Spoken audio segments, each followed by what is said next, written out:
Bonjour to Limon sa France o Goedermogen Alamaal kon sa Dutch. Kag maayong adlaw sa inyo tanan para sa aton nga mga Ilonggo. Kagyari kita diri gihapon sa Salzburg, Austria sa sin kundiin ginkwa ang 1965 nga famous nga movie, nga musical movie nga ginatawag na Sound of Music. Kag sa likod naton amo ang ginatawag nga Glass Gazebo o kilala sa pangalan nga The Sound of Music Pavilion, kung sa diin si Rizel, ang suba nga bata ni Captain George Bontemps, nag-sneak out sang gabi agud makikita sa kay Rolf nga isa ka German delivery boy sang mga telegram nga gali Nazi sa uli.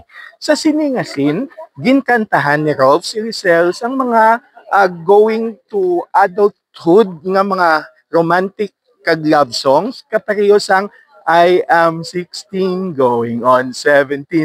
Dire na natabo nga gazebo kag ini nga scene isa sa pinakapalangga kag pinakamadumduman nga scene sa movie sang The Sound of Music. Gani sa liwat sa likod naton amo ini ang Glass Gazebo kun diin ginfilm ang scene sang pagkanta ni Rolf Gruber nga isa ka telegram delivery boy sa kay Rizel Bontemps nga suba nga bata ni Captain Bontemps. So amo ni siya ang scene sang Glass Gazebo. Para sa ihibalo sang mga Victoriasanon, ako si Konsehal Dino Acuña, ang paryente sang masa. So, yeah.